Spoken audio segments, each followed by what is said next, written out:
Capo, bonjour et bienvenue. Bonjour.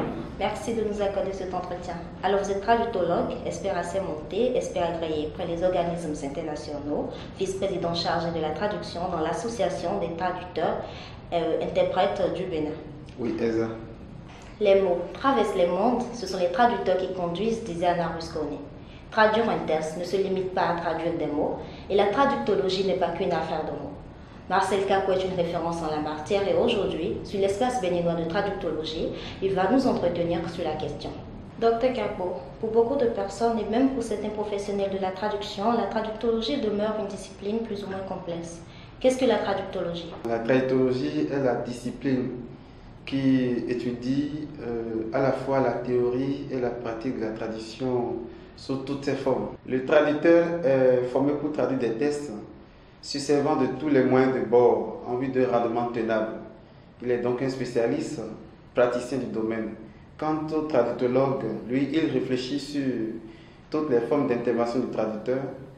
En plus de ce qu'il est traducteur, il est comme le philosophe de la traduction. En tant que spécialiste chercheur, il fait montre de l'expertise dans sa traduction.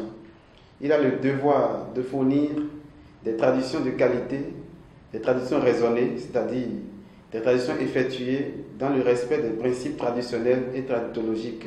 Alors, il est organisé en ce moment une formation continue, une formation professionnelle continue des traducteurs, répartie en 3 modules dont un déjà réalisé. En tant que coordonnateur et formateur des traducteurs sur l'espace béninois de traductologie, que pouvez-vous nous dire sur les prochains modules? Les prochains modules sont bien prévus pour se dérouler dans les règles de l'art, comme le premier avec satisfaction de tous les participants. Le second module qui est prévu pour les traducteurs certifiés, c'est-à-dire ceux qui ont une licence ou un master en la matière et s'y sont inscrits, ça devait se dérouler le 26 septembre. Mais sous raison de la journée mondiale des traducteurs qui est une journée phare pour nous, nous avons dû reporter ça jusqu'au 3 octobre. Donc tout traducteur détenteur de licence et de master qui veut toujours participer à cette formation peut toujours s'y inscrire. Comme module à dérouler, la formation à l'usage des TAO, formation à l'usage des TAO, qui sera déroulée par un Ghanéen, et on aura traduit le droit bancaire, défis et approches. Ça va être déroulé par un banquier. En Suisse, il y a le module qui va se dérouler sur la traduction des éponymes, les acronymes et les néologismes. Après ça, nous aurons le module sur le langage contractuel en milieu bancaire. Ça va outiller les traducteurs sur l'actualité du langage juridique, langage du droit bancaire.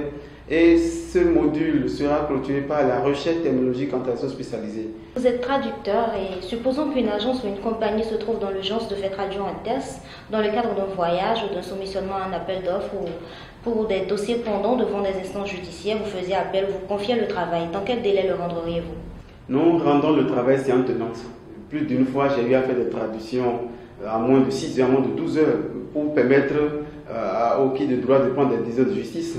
Lorsque, pendant le déroulé, ils en viennent à remarquer qu'il y a une pièce en langue dont la traduction pourrait faciliter la prise de décision de justice, je le fais séance tenante. Comme aussi le client, ça dépend, c'est le client qui exprime son besoin. Chez nous, à l'espace de la traductologie, c'est la célébration de la chose traductologique dans l'expérience pure, dans l'expertise pure.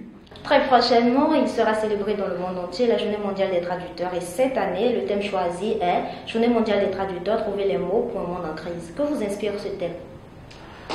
D'abord, pour dire ce que le thème m'inspire, permettez-moi de faire un petit rappel historique de la Journée mondiale des traducteurs. Saint Jérôme, ou Jérôme de Stridon, né vers 345 à Stridon, à la frontière entre la Pannonie et la Dalmatie, est mort le 30 septembre 420 à Bethléem, est un moine traducteur de la Bible, docteur de l'Église et l'un des 4 pères de l'Église latine, avec Ambroise le Milan, Augustin d'Hippone et Grégoire. C'est en 2017 qu'à sa 111e session, l'Assemblée générale des Nations unies adoptait à l'unanimité la résolution A/RES/111/288 reconnaissant le rôle de la traduction professionnelle dans le rapprochement des nations et la promotion de la paix, de la compréhension et du développement. Laquelle résolution proclamait le 30 septembre Journée mondiale de la traduction de l'ONU. Pour les traducteurs, traductologues, terminologues et interprètes, c'est une sorte d'épiphanie. Le thème vient justifier d'une part, pour moi, l'évolution de la chose traditionnelle et traductologique, et d'autre part, le devoir du traducteur de s'informer, de se former au quotidien, en vue de répondre aux exigences linguistiques continues de la globalisation. C'est à ce titre que les Sœurs Bénédictines de Thératologie organisent un panel qui sera animé par deux de nos illustres figures qu'on ne présente plus. Cette journée s'étend également aux 3 prochains qui va connaître une agape pour tous les traducteurs. Alors, comme il vient de l'annoncer, pour cette journée, l'Espace béninois de traductologie organise un panel à l'intention de tous les traducteurs, de tous les passionnés de la traduction. Les limites de ma langue sont les limites de mon univers. C'est sur cette citation pleine de sens de Ludwig Wittgenstein que nous clôturons cet entretien. Merci et à bientôt.